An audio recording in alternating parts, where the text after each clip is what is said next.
అభివృద్ధి ఆగిపోతుంది అంటున్నారు. నువ్వు కంటోన్మెంట్లో కూడా ఇదే డైలాగ్ కొట్టినావు. కాంగ్రెస్ గెలిస్తే 4,000 కోట్లతో అభివృద్ధి చేస్తా అన్నాడు రేవంత్ రెడ్డి గారు. చాలా విషయాలు చెప్పారు. 6,000 డబుల్ బెడ్రూమ్ ఇల్లు కడతామన్నాడు.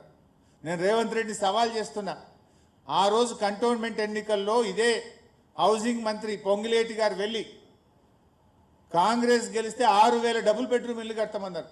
ఒక్క ఇల్లు కట్టారా కంటోన్మెంట్లో? ఎక్కడ కట్టారో చూపియండి, మేము రావడానికి సిద్ధంగా ఉన్నాం. కంటోన్మెంట్లో మీరు ఆ రోజు 23 కోట్లతో స్పోర్ట్స్ కాంప్లెక్స్ కడతామన్నారు. ఎక్కడ కట్టారో చెప్పండి, పోదాం చూద్దాం స్పోర్ట్స్ కాంప్లెక్స్ ఎక్కడ కట్టినరో. రెగ్యులరైజేషన్ ఆఫ్ డిఫెన్స్ ల్యాండ్స్ అన్నారు. ఒక్కరికన్నా రెగ్యులరైజ్ చేసిందా? పట్టా ఇచ్చిందా? అంటే ఆనాడు అబద్ధాలు చెప్పి ప్రజలను మభ్యపెట్టి మీరు కంటోన్మెంట్లో గెలిచిండ్రు. కంటోన్మెంట్లో ఇవాళ పోయి చూస్తే అన్ని గుంతలు, ఎక్కడ చూసినా పాట్ హోల్స్ ఉన్నాయి. రాత్రిపూట పోతే వెలగని వీధి దీపాలు ఉన్నాయి. ఇంకింత చెడిపోయింది మీరు గెలిచిన తర్వాత. రోడ్లన్నీ గుంతలమయం, రాత్రిపూట వీధి దీపాలు వెలగని పరిస్థితి ఏర్పడ్డది.